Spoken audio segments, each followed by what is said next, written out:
आम जनमानस में अनंत सिंह क्या है इससे हमको मतलब नहीं है। कानून का एक पुजारी होने के नाते मैं कह रहा हूं कि अनंत सिंह माननीय न्यायपालिका के नज़र में, पटना हाईकोर्ट के नज़र में एक इंसान की भांति थे।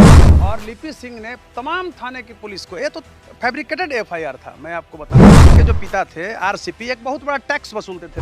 अगर पुलिस फंसाती है, प्रशासन फंसाती है, तो ये न्याय का मंदिर, दूध का दूध और पानी के पानी का। हजारों हजार करोड़ रुपया अकुत संपत्ति अर्जित है। नीतीश जी को भी नहीं दिया, ये लोग भाग गए, लड़ाई छिड़ा। तो आरसीपी ने अनंत सिंह पर भी टोका फेंका के कुछ हमको ये दे दीजिए, तो मॉल लंद फंद का मामला था, उन्होंने नहीं दिया तो फैब्रिकेटेड एफआईआर के द्वारा कार्रवाई कराई गई। नमस्कार, आप देख रहे हैं NBC 24 और मैं हूं आप सभी के साथ ब्रह्मचारी आशीष। देखिए, आज बिहार की राजनीति के लिए एक खास दिन है। दरअसल आज 14 अगस्त को अनंत सिंह को दो आर्म्स एक्ट में बाइज्जत बरी कर दिया गया है। आपको बताते चलें कि जो अनंत सिंह के पास से AK-47 पकड़ी गई थी और उसी के साथ साथ ग्रेनेड आदि पकड़े गए थे, उसको लेकर के अब अनंत सिंह को बरी कर दिया गया है।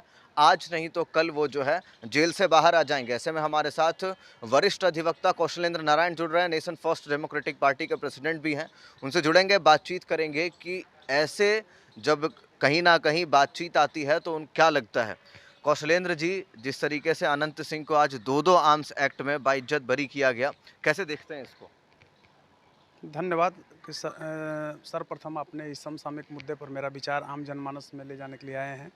मैं इस रूप में देख रहा हूं कि हम न्यायपालिका के पुजारी हैं, न्यायपालिका रूपी मंदिर के मैं एक पुजारी हूं। उस हैसियत से आपको मैं बता रहा हूं कि न्यायपालिका सर्वोपरि होता है और किसी भी मामले में अगर पुलिस फंसाती है, प्रशासन फंसाती है, तो ये न्याय का मंदिर दूध का दूध और पानी के पानी करता है।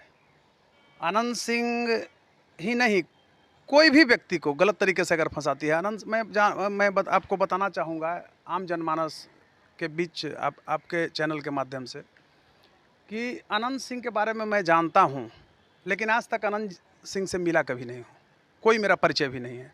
लेकिन एक कानून के मंदिर का पुजारी होने के नाते और एक अधिवक्ता के साथ ही एक जिम्मेवार नागरिक होने के नाते इस बिहार का, मैं इतना ज़रूर कहना चाहता हूँ कि आज न्यायपालिका ऑनरेबल पटना हाई कोर्ट के ऑनरेबल जस्टिस चंद्रशेखर झा जी के बेंच ने दूध का दूध और पानी का पानी किया।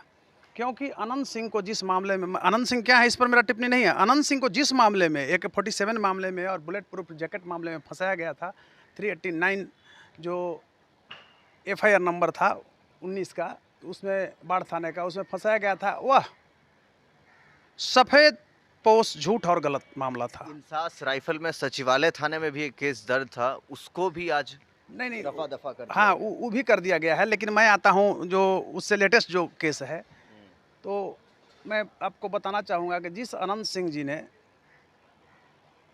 20-21 साल से गांव नहीं गए थे, वहाँ के थाना प्रभारी संजीत हैं, उस FIR को मैं पढ़ा हूँ, वो देते हैं कि हमको सूचना मिली थी कि पूर्व विधायक अनंत सिंह के मकान में कुछ विस्फोटक रखा हुआ है और वहाँ कुछ घटना घटेगी। उसके एवज में उन्होंने वरीय पदाधिकारी को फ़ोन किया, यानी लिपि सिंह को, एडिशनल SP उस समय थी लिपि सिंह, और लिपि सिंह ने तमाम थाने की पुलिस को, ये तो फैब्रिकेटेड FIR था, मैं आपको बता रहा हूँ।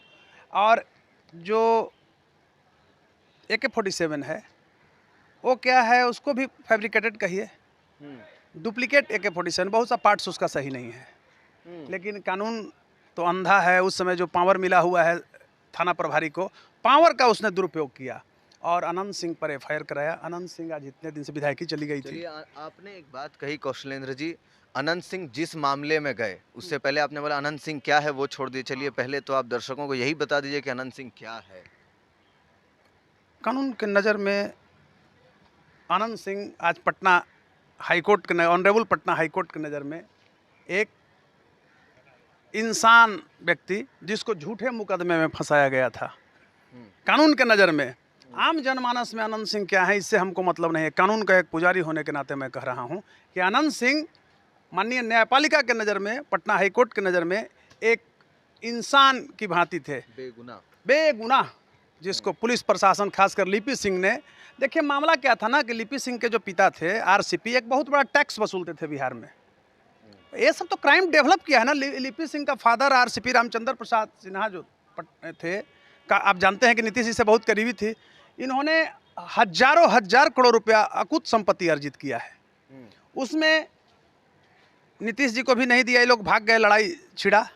तो आरसीपी ने अनंत सिंह पर भी टोका फेंका कि कुछ हमको ये दे दीजिए, तो मॉल लंद फंद का मामला था, उन्होंने नहीं दिया तो फैब्रिकेटेड एफआईआर के द्वारा कार्रवाई कराई गई। तो इसमें आपको नीतीश कुमार की भी कहीं मिली जुली हाथ या साजिश लगती है? देखिए, मैं एक चीज़ आपको बताना चाहूँगा, इस मामला में नीतीश कुमार की साजिश कहीं नहीं थी। इस मामला में आरसीपी की साजिश थी और ओनली लिपि सिंह की साजिश थी। और लिपि सिंह ने, यानी कि उन लोगों का ये साजिश था, नीतीश जी के ऊपर से कोई इशारा नहीं था? कोई इशारा नहीं था, ये कैसे कहेंगे।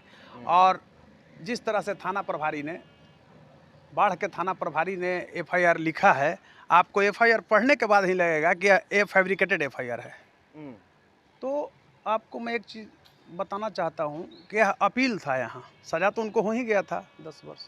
तो अपील में जिस तरह से माननीय पटना उच्च न्यायालय ने तहकीकात किया और जजमेंट दिया गंभीर अध्ययन के बाद, तो आज यह साबित हुआ है कि प्रशासन के मुंह पर बहुत बड़ा तमाचा है, खासकर पुलिस के ऊपर। एक और सवाल होगा मेरा, कौशलेंद्र जी, AK-47 इंसास जैसे राइफल के ऊपर अगर ऐसे कोई पकड़ा जाता है तो आप अनुमान लगा सकते हैं ना कि वो किस छवि का या फिर किस हैसियत का आदमी होगा? देखिए, सर्वप्रथम फिर आप ये पुलिसिया हुआ, मीडिया वाले आप हैं, आपको पाक होना चाहिए।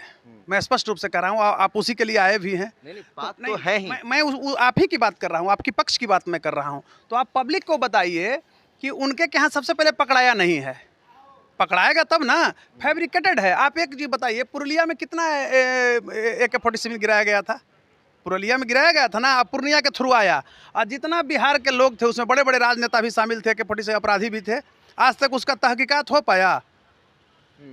कोई पकड़ाया उसमें? तो आप झूठे, अब आप हैं, आपके घर में रख के AK-47 ने कोई पकड़वा देवे तो आप क्या कीजिएगा? उसको आप ना कह सकते हैं कि इनके यहाँ पकड़ाया है। अरे भाई, निरी पुलिस को इतना पावर है कि पुलिस वाले ने एफआईआर रख के पकड़ा दिया। अच्छा, वो एफआईआर फैब्रिकेटेड, सॉरी एफआईआर भी है और आंस भी फैब्रिकेटेड है, उसका टूल्स भी अच्छा नहीं है, पार्ट्स जो होता है कहीं इसमें जुड़ा हुआ है, उसमें जुड़ा हुआ है। आखिर जब अनंत सिंह के यहाँ, एक मैं प्रश्न सूचक चिन्ह उठा रहा हूँ, प्रशासन पर बहुत बड़ा चुनौती है बिहार पुलिस पर, कि अगर अनंत सिंह के यहाँ वो एफआईआर है वहाँ, तो एफआईआर AK-47 एफआईआर कर रहे हैं, अगर एफआईआर तो हुआ ही, AK-47 अगर पकड़ाया और बुलेट प्रूफ जैकेट, वो आया कहाँ से? इसकी भी तो तहकीकात होने चाहिए ना। अगर इसलिए कि AK-47 तो पब्लिक में सप्लाई है नहीं, तो कोई पुलिस वाले, और हमको लगता है कि SP के स्तर से ऊपर के ही पदाधिकारी, SP तक ही उसको कहीं न कहीं से दे सकते हैं, या फिर कोई सेना वाले दे सकते हैं। तो ये तहकीकात क्यों नहीं पुलिस कर पाई? तो यह सफल, इसमें भी कुछ झोल है, कोरा झूठ था। जिस तरह से संविधान रूपी, मैं आपको बताना चाहूँगा कि अंबेडकर का यह उक्ति था कि मैंने संविधान रूपी एक देव मंदिर बनाया, देवताओं की प्राण प्रतिष्ठा के पूर्व दानवों ने इसे चुरा लिया। तो दानव लोगों ने जब चुरा लिया, तो मैं एक चीज़ आपको जरूर कहना चाहूँगा कि ठीक उसी तरह से यह संविधान का दुरुपयोग किया था, कानून का दुरुपयोग था। और अनंत सिंह को जिस तरह से गलत मामले में फंसाया गया था, यह कहीं से भी जायज़ नहीं था।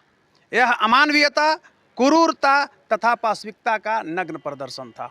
और ये बहुत बड़ा पुलिस के लिए आज दुर्भाग्यपूर्ण दिन है, और पुलिस के लिए एक बहुत बड़ा सबक का दिन है कि किसी भी इंसान को, अनंत सिंह छोड़िए ना, अनंत सिंह तो एक विधायक रह चुके हैं, किसी भी गरीब गुरबे इंसान को तुम इस तरह से बेगुनाह लोगों को फंसा करके मत भेजो। क्योंकि जिस दिन तुम फंसाते हो गरीब गुरबे को, तो उसका बाल बच्चा रहता है, तो उसकी एक, देखिए, आत्मा भी होता है, उसकी आत्मा रोएगी तो आप लोग को पड़ेगा, पुलिस वाले को भी, क्योंकि दैविक शक्ति भी है हमारे के यहाँ। ये आस्थावान देश रहा है और धर्म हमारे माथे की पगड़ी है, राजनीति मेरी पाँव रूपी जुतिया होती है। तो मैं यह कहना चाहता हूँ कि बेगुनाहों को अगर फंसाओगे तो आपको भी इसी दिन एक यहाँ की अदालत से छूट सकते, ऊपर वाले ये करेंगे। चलिए, तो यहाँ की अदालत से छूट सकते हो, मगर ऊपर वाले की अदालत से कहाँ तक बच पाओगे?